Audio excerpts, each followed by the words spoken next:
नमो भगवते वासुदेवाय नमः।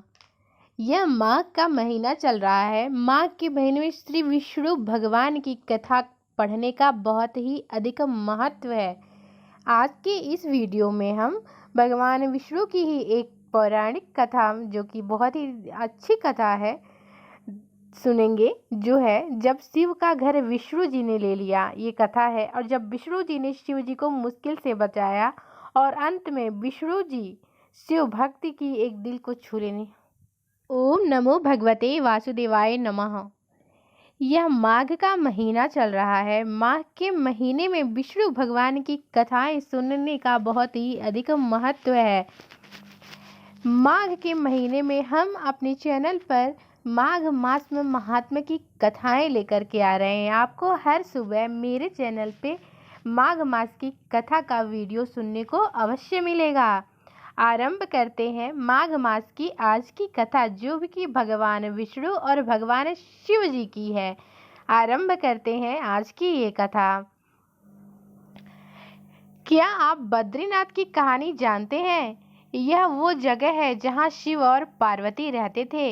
यह उनका घर था। एक दिन नारायण यानी विष्णु जी के पास नारद जी गए और बोले, आप मानवता के लिए एक खराब मिसाल हैं। आप हर समय शेषनाग के ऊपर लेटे रहते हैं। आपकी पत्नी लक्ष्मी जी हमेशा आपकी सेवा में लगी रहती हैं और आपको लाड़ करती रहती हैं। इस ग्रह के अन्य प्राणियों के लिए आप अच्छी मिसाल नहीं बन पा रहे हैं। आपको सृष्टि के सभी जीवों के लिए कुछ अर्थपूर्ण कार्य करना चाहिए। इस आलोचना से बचने और साथ ही अपने उत्थान के लिए भगवान विष्णु जी तप और साधना करने के लिए सही स्थान की तलाश में नीचे हिमालय तक आए। वहां उन्हें मिला बद्रीनाथ, एक अच्छा सा छोटा सा घर, जहां सब कुछ वैसा ही था जैसा उन्होंने सोचा था। साधना के लिए सबसे आदर्श जगह लगी उन्हें यह। वह उस समय घर के अंदर गए। घुसते ही उन्हें पता चला कि यह तो भगवान शिव जी का निवास है और वह तो बड़े खतरनाक व्यक्ति हैं। अगर उन्हें गुस्सा आ गया तो वह आपका ही नहीं, खुद का भी गला काट सकते हैं। ऐसे में नारायण जी यानी कि भगवान विष्णु जी ने खुद को एक छोटे से बच्चे के रूप में बदल लिया और घर के सामने बैठ गए। उस वक्त शिव जी और पार्वती जी बाहर कहीं टहल रहे थे। जब वे वापस घर लौटे तो उन्होंने देखा कि एक छोटा सा बच्चा जोर जोर से रो रहा है। माता पार्वती जी को दया आ गई। उन्होंने बच्चे को उठाने की कोशिश की। शिव जी ने पार्वती माता को रोकते हुए कहा, इस बच्चे को मत छूना। पार्वती जी ने कहा, कितने क्रूर हैं आप, कैसी नासमझी की बात कर रहे हैं। मैं तो इस बच्चे को उठाने जा रही हूँ, देखिए तो कैसे रो रहा है। भगवान शिव जी बोले, हे पार्वती, तुम जैसा देख रही हो उस पर भरोसा मत करो। मैं कह रहा हूँ ना, इस बच्चे को मत उठाओ।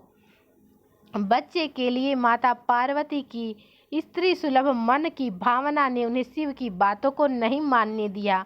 उन्होंने कहा भगवान शिव जी से, आप कुछ भी कहें, मुझे कोई फर्क नहीं पड़ता। मेरे अंदर की माँ बच्चे को इस तरह रोते नहीं देख सकती। मैं तो इस बच्चे को जरूर उठाऊंगी। और यह कहकर उन्होंने बच्चे को उठाकर अपनी गोद में ले लिया। बच्चा माता पार्वती जी की गोद में आराम से था और शिव जी की तरफ बहुत ही खुश होकर देख रहा था। भगवान शिव जी इसका नतीजा जानते थे, लेकिन महादेव भी करें तो करें क्या, इसलिए उन्होंने कहा, ठीक है, चलो देखते हैं क्या होता है। पार्वती जी ने बच्चे को खिला पिलाकर चुप किया और वहीं घर पर छोड़कर खुद भगवान शिव जी के साथ गर्म पानी से स्नान के लिए बाहर चली गईं। वहां पर गर्म पानी के कुंड हैं। उसी कुंड पर स्नान के लिए शिव पार्वती जी चले गए। लौटकर वो लोग आए तो देखा कि घर अंदर से बंद था। भगवान शिव जी तो जानते ही थे कि अब खेल शुरू हो गया है। माता पार्वती हैरान थी कि आखिर दरवाजा किसने बंद किया। शिव जी बोले, मैंने कहा था ना, इस बच्चे को मत उठाना। तुम बच्चे को घर के अंदर लाई और अब उसने अंदर से दरवाजा बंद कर लिया है। पार्वती जी ने कहा, अब हम क्या करें? अब भगवान शिव जी के पास दो विकल्प थे। एक, जो भी उनके सामने है उसे जलाकर भस्म कर दे, और दूसरा, वे वहां से चले जाएं और कोई और रास्ता ढूंढ लें। उन्होंने कहा, हे पार्वती, चलो कहीं और चलते हैं, क्योंकि यह तो तुम्हारा प्यारा बच्चा है, इसलिए मैं इसे छू भी नहीं सकता। मैं अब कुछ नहीं कर सकता। चलो कहीं और चलते हैं। इस तरह भगवान शिव और माता पार्वती को अवैध तरीके से वहां से निकाल दिया गया। वे दूसरी जगह तलाश करने के लिए पैदल ही निकल पड़े। दरअसल बद्रीनाथ और केदारनाथ के बीच, एक चोटी से दूसरे चोटी के बीच सिर्फ 10 किलोमीटर की दूरी है।